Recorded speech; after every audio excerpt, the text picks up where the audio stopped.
मेरे इंतहाई मोअज़्ज़ज़ मेहमानों में आज मुझे फैसल चौधरी में ज्वाइन कर रहे हैं, पाकिस्तान तहरीक इंसाफ के आम रहनुमा इख्तियार वली खान साहब, कोऑर्डिनेटर बराए प्राइम मिनिस्टर हैं, ज्वाइन करें। कादिर मंदोखेल साहब पाकिस्तान पीपल्स पार्टी से मेरे साथ मौजूद हैं। आप तीनों मोअज़्ज़ज़ मेहमानों की मैं इजाज़त के साथ शाहिद रिन साहब जो कि तर्जुमान बलूचिस्तान हुकूमत है, उनसे बात का आगाज़ करना चाहती हूँ कि इस वक्त जो सिचुएशन है, अब बलूचिस्तान हुकूमत की जानिब से कह दिया गया है कि अगर कोयटा आने की कोशिश की गई तो फिर उनके खिलाफ एक्शन होगा। तो शाहिद ज़रा ये फरमाइएगा, अख्तर मिंगल साहब बज़द हैं, वो कह रहे हैं कोयटा जाएंगे, हुकूमत कह रही है आने नहीं देंगे, गिरफ्तार करेंगे। वैसे ही बलूचिस्तान में इस वक्त सूरत हाल बेहतर नहीं है, और अगर ऐसे में हुकूमत और सियासी जमात आमने सामने आ जाती हैं तो क्या हालात ज़्यादा ख़राब नहीं हो जाएंगे? Thank you Kiran for having me in your show. कोई भी पॉलिटिकल गवर्नमेंट कभी भी ये नहीं चाहेगी कि वो किसी पॉलिटिकल पार्टी का रास्ता रोके, लेकिन इस वक्त जो सूरत हाल है उस सूरत हाल को थोड़ा सा समझने की जरूरत है। सरदार अख्तर मिंगल किस पॉइंट पर एहतजाज कर रहे हैं? सबसे पहला सवाल ये है, वो एहतजाज कर रहे हैं बीवाईसी की लीडरशिप की गिरफ्तारी पर। दूसरा सवाल ये है कि बीवाईसी की लीडरशिप गिरफ्तार क्यों हुई? बीवाईसी की लीडरशिप के पास 2 अदद ऐसी लाशें मौजूद थी जिनकी फैमिलीज ने डिस्ट्रिक्ट एडमिनिस्ट्रेशन और पुलिस से राब्ता किया और उन्होंने कहा कि ये लाशें हमें उनसे रिकवर करा के दें। उसके लिए असिस्टेंट कमिश्नर और जो डिप्टी कमिश्नर हैं उन्होंने रुजू किया, वहां जाकर बात की बीवाईसी की लीडरशिप से, उन्होंने लाशें देने से इनकार कर दिया। तो जब एक फैमिली जिनकी लाशें हो वो डिस्ट्रिक्ट एडमिनिस्ट्रेशन को लाशें रिकवर करने की रिक्वेस्ट कर रही हो, तो डिस्ट्रिक्ट एडमिनिस्ट्रेशन के पास बीवाईसी की लीडरशिप को गिरफ्तार करने के अलावा क्या ऑप्शन रह जाता था? इस एक पॉइंट पे सरदार अख्तर मिंगल एहतजाज कर रहे हैं। सरदार अख्तर मिंगल सिर्फ एक मुतालबा रख रहे हैं कि जी बीवाईसी की लीडरशिप को रिहा किया जाए, लेकिन वो इस पर बात नहीं कर रहे कि कहां कहां पर रूल्स की वायलेशन किस तरीके से हुई है। ठीक ठीक। अच्छा, ये फरमाइएगा कि इस वक्त अख्तर मिंगल साहब का जो ये लॉन्ग मार्च है, इसके शुरा है, ये कहां तक पहुंचे? क्योंकि आज के लिए तो उन्होंने ऐलान कर रखा था कि आज हर हाल में वो कोयटा पहुंचेंगे, पेशकदमी कर रहे थे, तो कितनी तादाद है अभी तक हुकूमत के मुताबिक मुजाहिरीन की?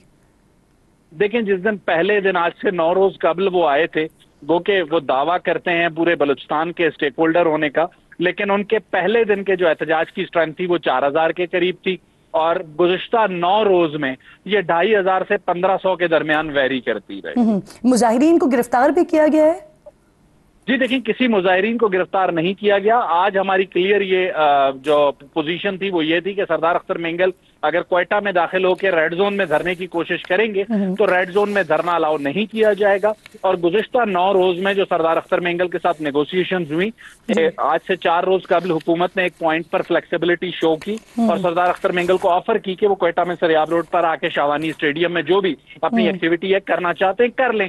सरदार अख्तर मिंगल ने फ्लेक्सिबिलिटी शो नहीं की और वो बज़िद रहे कि उनका धरना रेड जोन में ही होगा। हुकूमत उसके लिए तैयार नहीं थी, और अब गुज़िश्ता रोज एक डेवलपमेंट हुई, जिस जगह पे हुकूमत उन्हें एहतजाज की इजाजत देने को तैयार थी वहां से गुज़िश्ता रोज बारूदी मवाद बरामद हुआ, जिसके बाद हुकूमत के लिए ये बड़ा मुश्किल है कि सरदार अख्तर मिंगल को इस वक्त क्वेटा आने की इजाजत दी जाए, क्योंकि ऐसे सिक्योरिटी थ्रेट्स मौजूद हैं कि क्वेटा में कोई भी नाखुशगवार वाकया ऐसे मौके पे पेश आ सकता है, और उससे चाहे वो एक आम शहरी हो, एक सियासी कारकुन हो, किसी की भी जान जाना हुकूमत अफोर्ड नहीं कर सकती। बिल्कुल ठीक। अच्छा, ये फरमाइए, क्योंकि आप खुद भी तस्करा कर रहे हैं और जो अख्तर मिंगल साहब जिस एक 1 पॉइंट एजेंडे के साथ निकले हुए हैं, तो कहीं पर भी क्या किसी भी पॉइंट पर हुकूमत सोच रही है बीवाईसी की लीडरशिप को रिहा करने का, महरंग बलोच को रिहा करने का, या फिर ये क्वेश्चन आउट ऑफ क्वेश्चन है? किरण, फिर एक काम करें, तमाम जेलों में जो कैदी हैं उनके लिए जेलें खोल दें। ठीक, यानी हुकूमत किसी भी पॉइंट पर इस बात पर आ ही नहीं सकती है। देखिए, मैंने आपको एक पॉइंट एलिब्रेट किया है कि बीवाईसी की लीडरशिप को गिरफ्तार क्यों किया गया, उसके रीजंस मैंने आपके सामने रखे हैं। जिन वरसा की वो लाशें थी, उन्होंने डिस्ट्रिक्ट एडमिनिस्ट्रेशन को अप्रोच किया, डिस्ट्रिक्ट एडमिनिस्ट्रेशन के साथ वो लाशें लेने गए, उस लाशें ना देने की वीडियो सोशल मीडिया पर मौजूद है बीवाईसी की लीडरशिप की। ठीक ठीक ठीक। मुझे शायद प्लीज़ आखिर में ये भी कह दीजिएगा, कल मेरे प्रोग्राम में मौजूद थे जनाब खुर्रम दस्तगीर साहब, वो इल्ज़ाम लगा रहे हैं कि बलूचिस्तान को उसकी आबादी के तनासुब से ज़्यादा वसाइल फराहम कर रहा है इस्लामाबाद, लेकिन ये वसाइल कोयटा पहुँच जाते हैं और जो बलूचिस्तान के अवाम है उन तक मुंतकिल नहीं होते हैं। देखें किरण, खुर्रम दस्तगीर साहब एक सीजन्ड और सीनियर पॉलिटिशियन है, उन्होंने जो गुफ्तगू की है, एक बात बहुत वजाहत के साथ करने की जरूरत है कि निस्फ पाकिस्तान को 210 अरब रुपए के डेवलपमेंट फंड के साथ बलूचिस्तान की कोई भी हुकूमत आ जाए, अलादीन का चिराग रगड़ ले, डेवलप नहीं कर सकती। मैं खुर्रम दस्तगीर साहब की बात का बहुत सख्त जवाब दे सकता हूं, लेकिन लाजमी सी बात है कि उनका एक एहतराम अपनी जगह पे मौजूद है। हाँ, ये हमें एतराफ करना होगा कि 7th NFC अवार्ड से कबल बलूचिस्तान को जो रिसोर्सेज थे वो कम थे। 7th NFC अवार्ड के बाद जो रिसोर्सेज बलूचिस्तान में आए वो रिसोर्सेज जमीन पर खर्च नहीं हुए, जिसका नुकसान हमने उठाया। और वजीर आला बलूचिस्तान इस बात का सरफराज बुख्ती बरमला एतराफ कर चुके हैं कि एटलीस्ट जो 210 अरब रुपए या 200-250 अरब रुपए हमारे पास मौजूद है डेवलपमेंट के, हम कोशिश करें अपनी बैड गवर्नेंस को काबू करें और उन चीजों को जो है 100% जमीन पर खर्च करें। ठीक, लेकिन जिस तरह से आप बात करें शायद साहब सिक्योरिटी के हवाले से वो मामला जो है वो वाकई इंकशाफात हैं, लेकिन मुझे आप सिर्फ ये कंफर्म कर दें कि अख्तर मेंगल साहब को आज रात गिरफ्तार करने का कोई इम्कान है क्या? देखें, सरदार अख्तर मेंगल इस वक्त कौमी शाहराहें को बंद किए बैठे हैं। हम अब भी हद्दुल वसा ये कोशिश कर रहे हैं कि एक पॉलिटिकल पार्टी को एक पॉलिटिकल पार्टी की तरह डील किया जाए, जिसके लिए हमने 3 मरतबा अपने वज़रा की कमेटीज भेजी। आज बैकडोर पे गिरफ्तारी का इम्कान है, क्योंकि खबरें आ रही हैं ऐसी कि आज गिरफ्तार हो सकते हैं। देखें, सरदार अख्तर मेंगल जहां पर भी जिसे कहते हैं वो इस वक्त मौजूद हैं।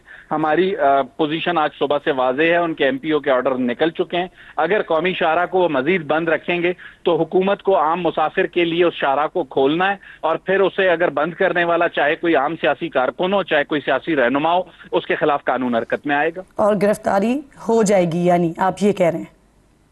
देखिए, मैंने आपको पोजीशन वाजे कर दी है कि इस वक्त कौमी शाहरा बंद है और उस कौमी शाहरा को खोलना हुकूमत की जिम्मेदारी। अख्तर मेंगल छोटा नाम नहीं है ना शायद, इसलिए मैं वाजे तौर पर पूछना चाह रही हूँ। अगर फैसला हो गया है तो वाजे तौर पर बताएं। किरण, देखें, छोटा या बड़ा नाम नहीं होता, किसी भी मुल्क में कानून की हुक्मरानी हर शहरी के लिए बराबर होती है। जी जी, बिल्कुल ठीक, बिल्कुल ठीक। आपकी बात से वैसे समझ आ रहा है, आप कह रहे हैं MPO उनके ऑर्डर्स भी निकल चुके हैं और फिर ये कार्रवाई किसी भी वक्त हो सकती है कौमी शाहरा को खुलवाने के लिए। शाहिद रिंद साहब, तर्जुमान बलूचिस्तान हुकूमत, प्रोग्राम में मेरे साथ मौजूद है। आपका बेहद शुक्रिया। मेरे 3 मेहमान साथ मौजूद हैं और आगाज़ हमने किया था इस वक्त पाकिस्तान तहरीक इंसाफ की अंदर से जिस तरह की बातें सामने आ रही हैं। कुछ दिनों पहले हमने देखा वज़ीर आला ने भी ये बात की कि वो पर्सनल कैपेसिटी में बात करने की कोशिश कर रहे हैं। अब आज़म सवाती साहब भी ये बता रहे हैं। इससे पहले भी हम ये बात सुनते रहे फैसल साहब कि इस्टेब्लिशमेंट से बातचीत की ख्वाहिश हो रही है, लेकिन वहाँ से जवाब नहीं आ रहा। अब आज़म सवाती साहब ने एक वीडियो, इनका एविडेंस भी आ गया, उन्होंने बात की इस तरह की, ज़रा वो सुने फिर कमेंट कीजिएगा। सुनवाइए। मैंने खान साहब को याद दिलाया कि दिसंबर 2022 के अंदर जब नए आर्मी चीफ का तकर्रर हो चुका था, आपने एक दिन मुझे बुलाया और कहा कि मैं उससे बातचीत करना चाहता हूँ। उसके बाद मैंने जनरल आसिम मुनीर के एक उस्ताद या उसके करीबी दोस्त, उनसे मावनत चाहिए। उसने बड़ी कोशिश की। डॉक्टर अलवी साहब के जरिए से काफी कोशिश की गई। इस वक्त एक बड़े मशहूर एंकर हैं, नाम नहीं लेना चाहता, उनके जरिए से हमने कोशिश की, लेकिन दरवाजे नहीं खुले बातचीत के।